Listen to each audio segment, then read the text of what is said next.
Assalamualaikum warahmatullahi wabarakatuh. Pada pertemuan kemarin kita telah membahas tentang hukum Newton dan penerapannya. Pada pertemuan kali ini kita akan melanjutkan bab yang baru tentang hukum Newton tentang gravitasi. Sebelum kita mulai, mari kita awali dengan membaca basmalah. Bismillahirrahmanirrahim. Anak-anak, sambil melihat buku Sagovindo, silahkan diperhatikan video pembelajaran ini dengan sungguh-sungguh. Pada pertemuan kali ini kita akan membahas hukum gravitasi Newton dan hukum Kepler. Kompetensi yang harus dicapai pada materi hukum gravitasi Newton adalah menganalisis keteraturan gerak planet dan satelit dalam tata surya berdasarkan hukum-hukum Newton. Sedangkan kompetensi dasar keterampilan adalah menyajikan karya mengenai gerak satelit buatan yang mengorbit bumi, pemanfaatan dan dampak yang ditimbulkannya dari penelusuran berbagai sumber informasi. Kita mulai dari yang pertama adalah gaya gravitasi. Apakah kalian pernah melihat buah apel yang jatuh dari pohonnya? Apa yang menyebabkan buah tersebut jatuh? Apa yang kalian ketahui mengenai gravitasi? Kita akan bahas di hukum Newton tentang gravitasi. Gravitasi adalah gejala yang muncul pada interaksi antara dua benda bermassa, yaitu berupa gaya tarik-menarik. Hukum Newton menyatakan hukum gravitasi yang berlaku di seluruh alam semesta. Setiap partikel di alam semesta ini selalu menarik partikel lain dengan gaya yang besarnya berbanding lurus dengan massa partikel-partikel itu dan berbanding terbalik dengan kuadrat jaraknya.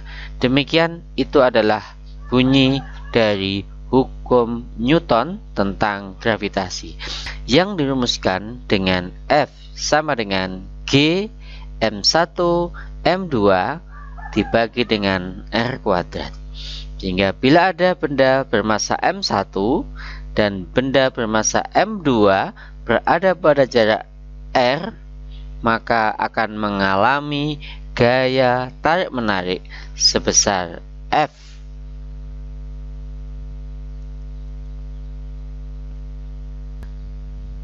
Dengan M1 dan M2 adalah massa masing-masing benda dalam kilogram, R adalah jarak antar pusat kedua benda, dan G adalah tetapan gravitasi umum yang dalam satuan sistem internasional bernilai 6,67 kali 10 pangkat 11 Newton meter kuadrat per kilogram.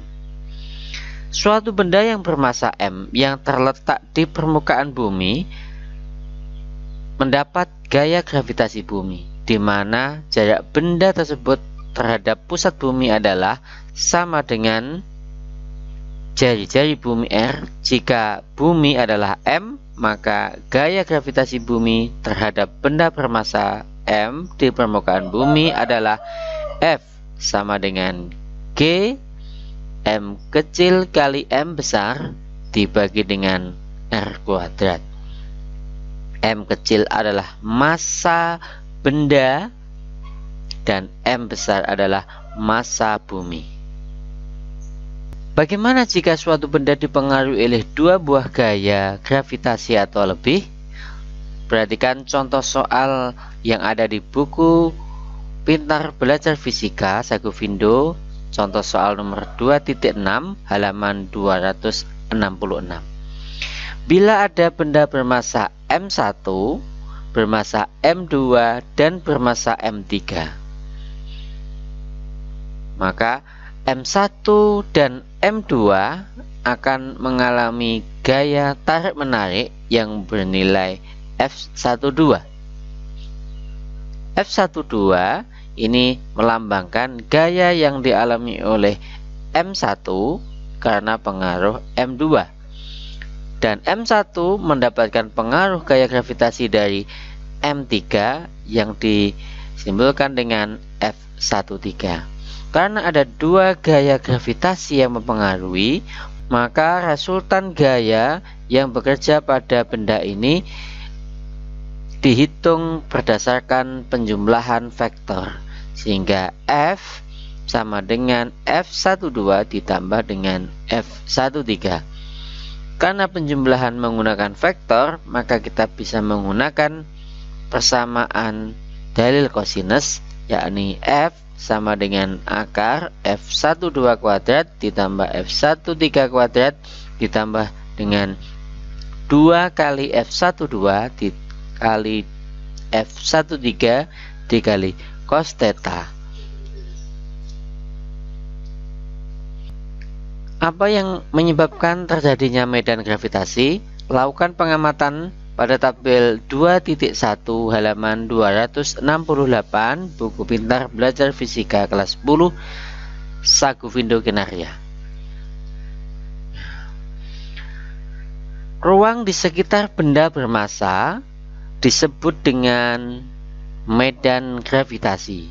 Jadi, medan gravitasi ditimbulkan oleh benda-benda yang bermassa. Sebuah benda yang dipengaruhi oleh medan gravitasi dari benda lain yang bermassa M dirumuskan dengan G sama dengan G besar kali M besar dibagi dengan R kuadrat. Pelajari contoh soal 2.10 dan 2.11 halaman 269 buku pintar belajar fisika semester 2. Bagaimana dengan kuat medan gravitasi atau percepatan gravitasi pada ketinggian tertentu di atas permukaan bumi? Kita perhatikan gambar berikut ini. Bila A adalah benda yang ada di permukaan bumi dan B adalah benda yang berada di atas permukaan bumi. Benda A yang berada di permukaan bumi, maka jarak A dengan pusat bumi adalah sebesar RA yang sama dengan jari-jari bumi.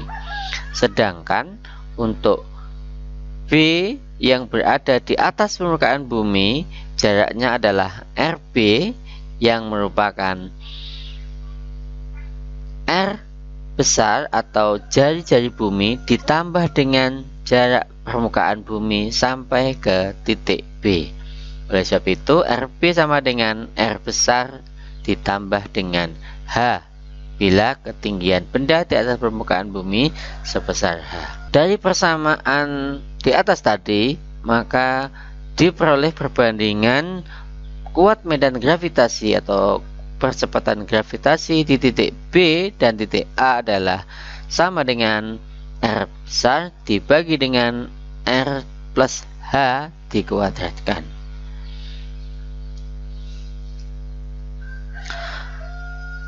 Kemudian bagaimana perbandingan percepatan gravitasi bila di dua planet yang berbeda? Maka bisa dihitung dengan G di planet dibandingkan dengan G di bumi sama dengan MP dibagi dengan MB dikali dengan RB dibagi RP dikuadratkan. Persamaan ini berasal dari persamaan menentukan medan gravitasi tadi, bahwa G adalah sebanding dengan massa.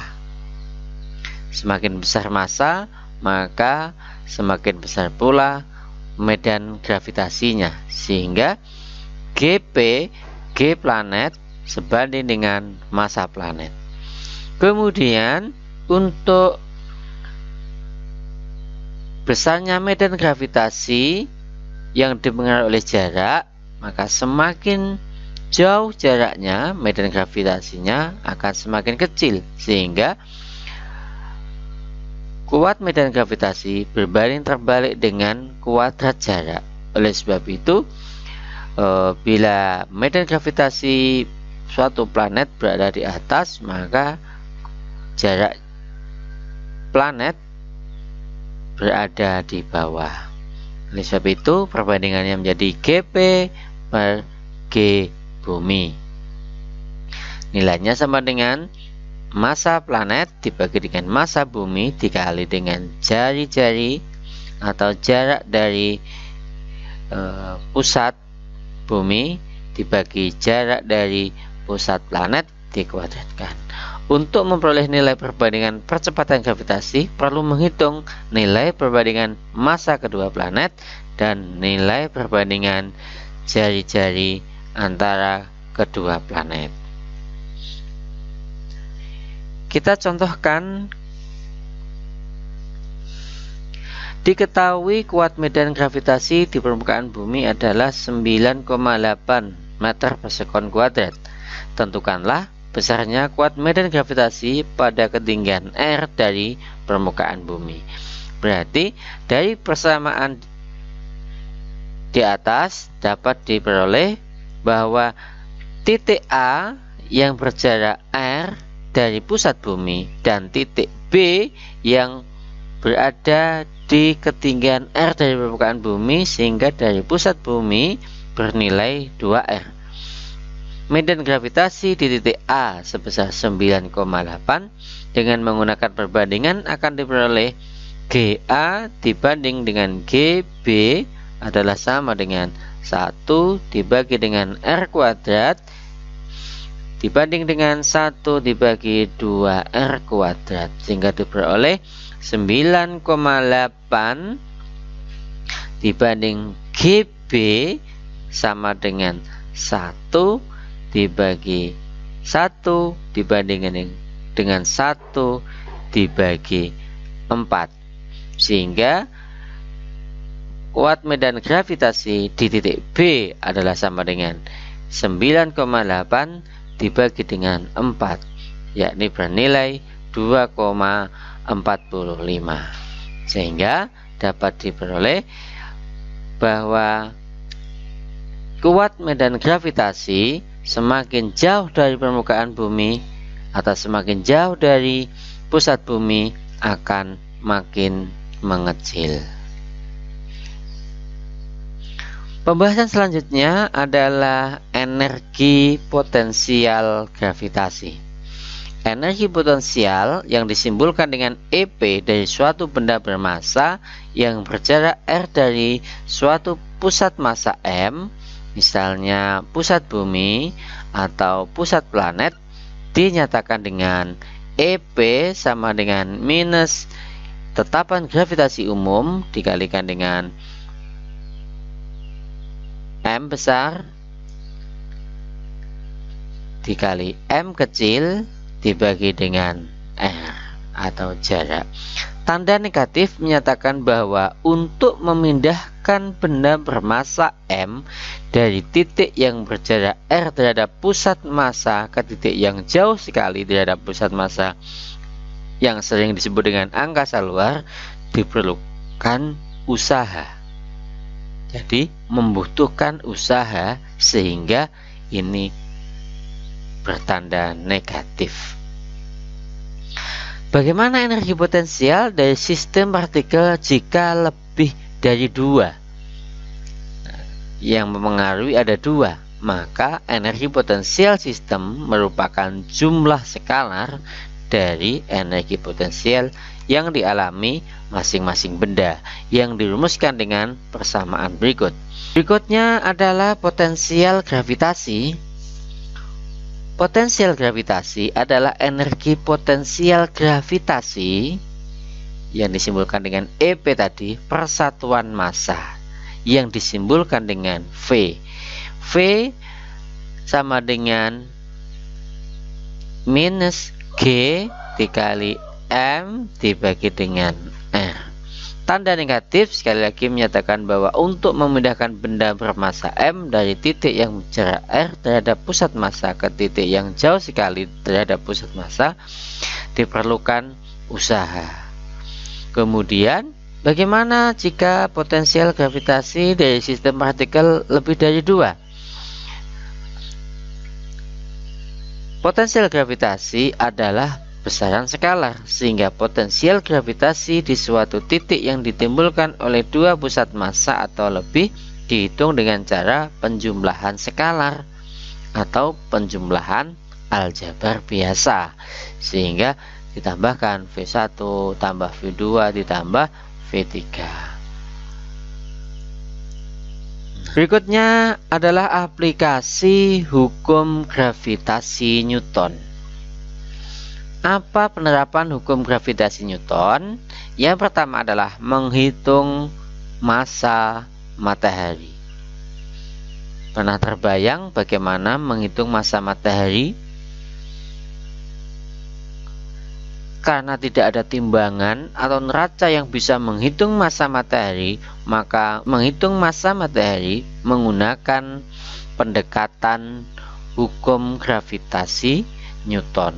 Bumi yang bermassa mb,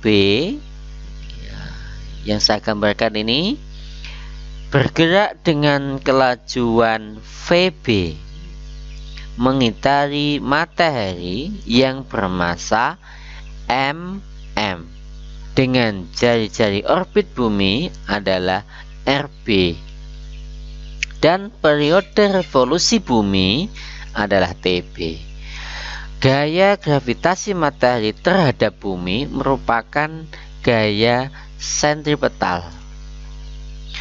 Agar bumi tetap pada orbitnya, maka besarnya gaya gravitasi antara matahari dan bumi harus sama dengan gaya sentripetal.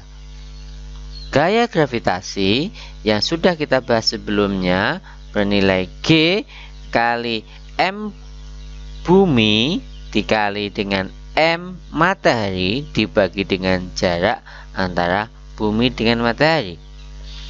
Harus sama dengan gaya sentripetal yang dialami oleh bumi, yakni massa bumi kali kecepatan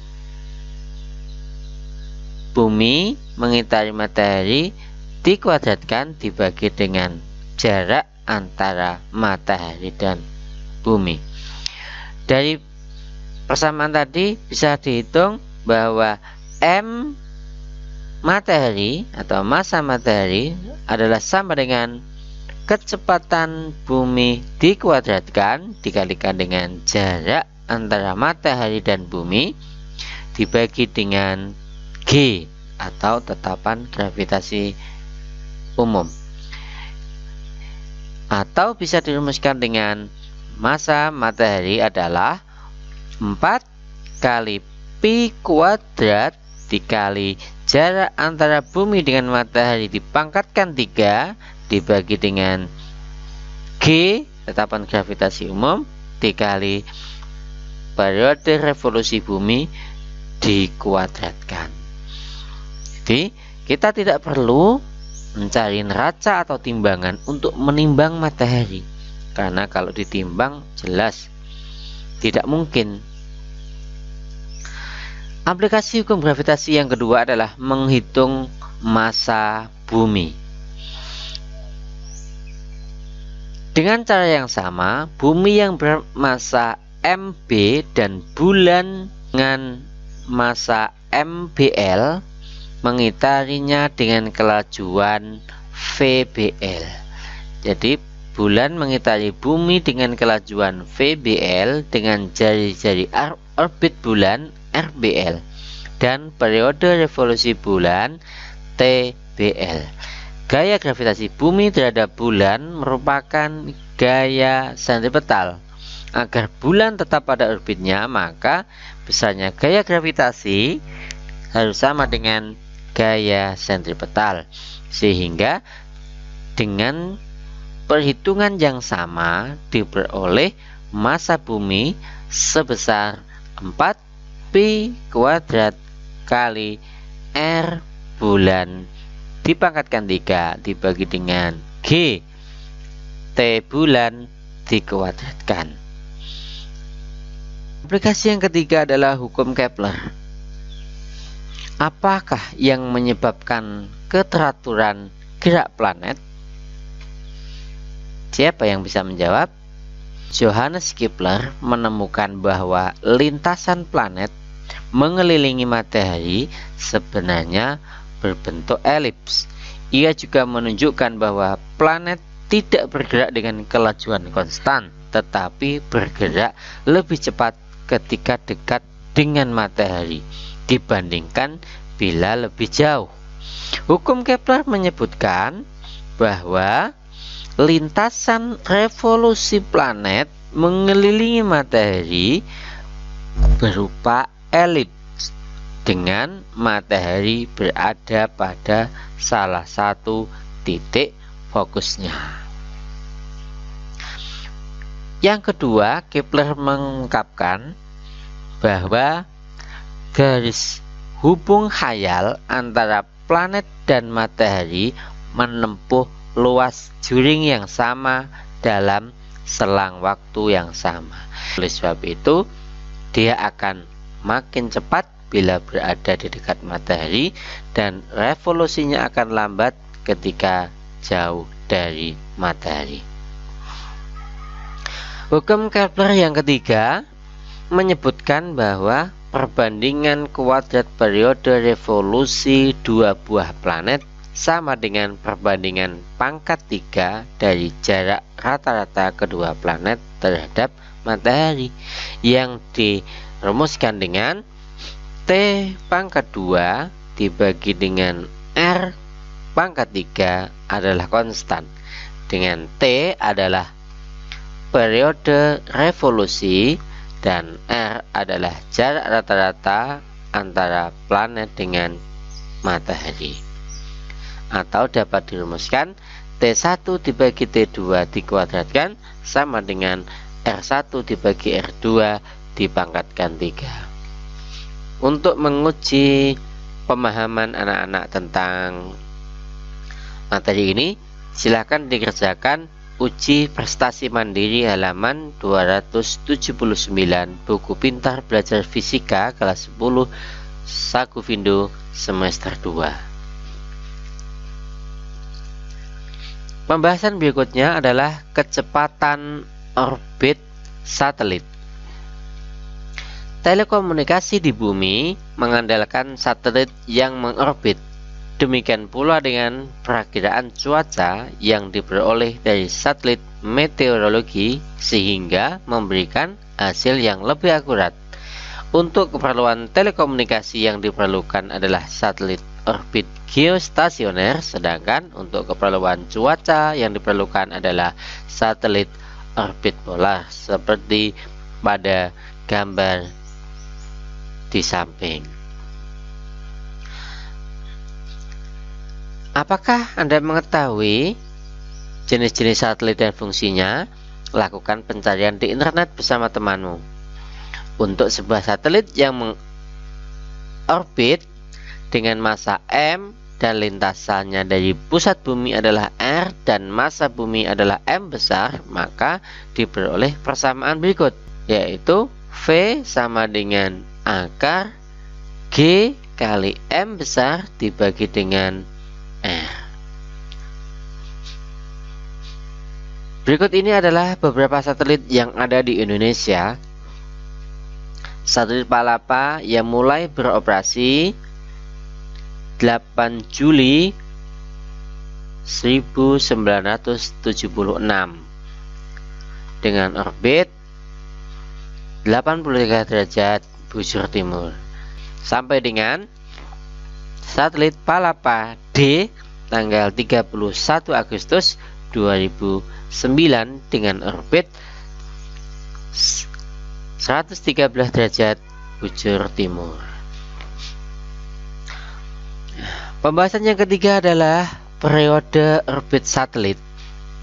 Periode sebuah satelit mengelilingi bumi ataupun periode sebuah planet mengelilingi matahari diperoleh dari V kuadrat sama dengan GM per R seperti pada persamaan tadi. Dengan substitusi V sama dengan omega kali R, maka Omega kali R dikuadratkan sama dengan GM per R, sedangkan Omega adalah 2Pi per T dengan T adalah periode, maka akan didapatkan 2Pi R per T dikuadratkan sama dengan GM dibagi R, menghasilkan 4T pangkat 2 dibagi T kuadrat sama dengan GM bagi R pangkat 3, sehingga dihasilkan T kuadrat sama dengan 4Pi kuadrat dibagi GM dikalikan dengan R pangkat 3. Persamaan ini dikenal dengan hukum 3 Kepler. Menurut Kepler, kuadrat periode suatu planet mengelilingi matahari adalah sebanding dengan pangkat 3 jarak planet tersebut ke matahari. Kita latihan untuk lebih memahami masalah ini. Diketahui massa satelit adalah M kecil dan massa bumi adalah M besar, dan jari-jari bumi adalah R besar. Dengan kecepatan berapakah sebuah satelit harus mengorbit pada ketinggian R dari permukaan bumi agar tetap pada lintasannya? Maka diharapkan jika saat satelit diluncurkan agar ingin mengorbit hanya pada ketinggian R dari permukaan bumi, maka harus dengan kecepatan berapa? Nah, kita lihat pada ketinggian R dari permukaan bumi atau 2R dari pusat bumi, berarti ketinggian satelit dari pusat bumi adalah sebesar 2R besar. Dari persamaan V sama dengan akar GM per R, maka R-nya adalah 2R dengan nilai G massa bumi dan jari-jari bumi, maka dengan memasukkan nilai-nilai tersebut akan didapatkan P sama dengan akar 6,67 kali 10 pangkat minus 11 dikali dengan 5,97 kali 10 pangkat 24 dibagi dengan 2 kali 6,37 kali 10 pangkat 6 dihasilkan sama dengan 5,59 kali 10 pangkat 3 meter per sekon. Jadi satelit harus mengorbit dengan kecepatan 5,59 kali 10 pangkat 3 meter per sekon. Latihan yang kedua, planet A dan planet B masing-masing berjarak rata-rata sebesar P dan Q terhadap matahari. Planet A mengitari matahari dengan periode T jika P sama dengan 4Q dan B mengitari matahari. Kita ketahui bahwa RA jarak rata-rata terhadap matahari adalah P. RB jarak rata-rata planet B terhadap matahari adalah Q. Jika P sama dengan 4Q dan periode A adalah sama dengan T, maka ditanya periode planet B dalam mengitari matahari.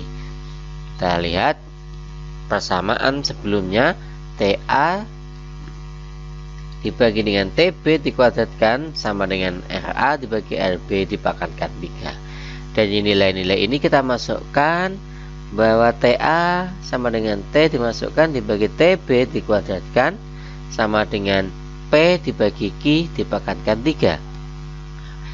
P yang bernilai 4Q kita masukkan sehingga T dibagi TB kuadrat sama dengan 4Q dibagi 4Q dipangkatkan 3. Kemudian Q dibagi Q sama dengan 1, 4 pangkat 3 sama dengan 64, sehingga diperoleh bahwa TB adalah sama dengan 1/8. Demikianlah pembahasan kita pada pertemuan kali ini. Mari kita berdoa semoga kita mendapatkan ilmu yang manfaat dan barokah. Oleh sebab itu, mari kita tutup dengan membaca hamdalah. Alhamdulillahirabbil alamin. Wassalamualaikum warahmatullahi wabarakatuh.